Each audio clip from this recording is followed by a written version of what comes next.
Everyone, 3 দিন পরে বেঁচে ফিরলাম, তাই তোমাদের সামনে হচ্ছে লং ভিডিও দিচ্ছি। কারণ 3 দিন ধরে এই অবস্থা হয়েছে যে আমি আসলে বাঁচবো না মরে যাব তার কোনো ঠিকানা ছিল না।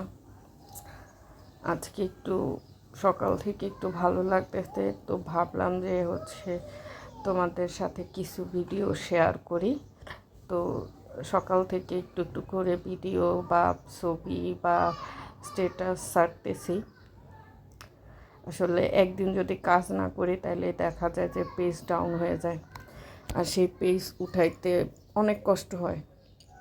তো যারা মানে ফেসবুকে কন্টেন্ট শুরু করছো বা কন্টেন্ট মনিটাইজেশন পাইছো, তারা জানো যে ফেসবুকে একদিন কন্টেন্ট না দিলে কীরকম হয়ে যায় পেজটা। ও তো এই কাজগুলো কিন্তু আমি করি নাই, রান্নাবান্না সব কিন্তু মা করতেছে। কারণ আমার এত অসুস্থ আমি যে আমি শোয়ার থেকে উঠে আমাকে বাবা আর মা ধরে ধরে উঠায়, আর আমি যায়া যা যা আমার করা লাগে সেগুলো করি। এই রান্নাটা আমি করি নাই, মা করেছে। আমি শুধু দাঁড়ায়া কোনো রকম ভিডিও করে এনে এখন এডিট করে ছাড়তেছি তোমাদের কাছে, যাতে করে তোমরা কিছু না কিছু ভিডিও পাও যে আমি ভালো আছি, একটু ভালো হচ্ছি, এরকম কোনো কিছু। আসলে সুস্থতা আল্লাহর একটা নিয়ামত, আর এই নিয়ামতটা যে অসুস্থ না হয়েছে সে বুঝবে না। মানে যারা অসুস্থ না হয়েছে তারা বুঝবে না যে এটা কি কত বড় একটা নিয়ামত। মানে আমার বেশিরভাগ সময় অসুস্থ থাকি, তারপরেও আলহামদুলিল্লাহ, আল্লাহর কাছে হাজার শুকরিয়া।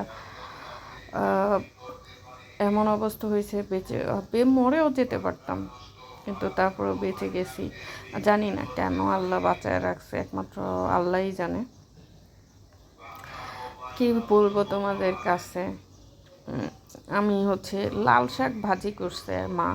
এটা তো একেবারে সিম্পল, জাস্ট লাল শাক কুটে ভালো করে ধুয়ে তারপর সেটার সাথে পেঁয়াজ দিছে, রসুন দিছে, আর দিছে কাঁচামরিচ দিয়ে সুন্দর করে মানে সুন্দর করে আগে শাকটাকে রান্না করে নিয়ে তারপর একটু কড়াইয়ের মধ্যে দিয়ে ভালো করে বাগার দিয়ে নিছে। এই তো রান্না তো এখন সবাই পারে। কারণ আর যারা না পারতো তারা ইউটিউব, ফেসবুক, ফেসবুক, ইনস্টাগ্রাম সব কিছুতে এত রান্নার ভিডিও থাকে যে দেখে শেষ করার মতো কোনো ওয়ে নাই। যেমন ধরো আমি আমার সব রান্নাই শিখছি ফেসবুক, ইউটিউব, তারপর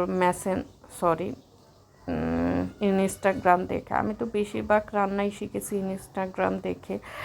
ওখানে অনেক নতুন নতুন রান্না পাওয়া যায় অন্য কান্ট্রির। যেমন এখন তো আমি ইদানিং পাকিস্তানি রান্নার প্রতি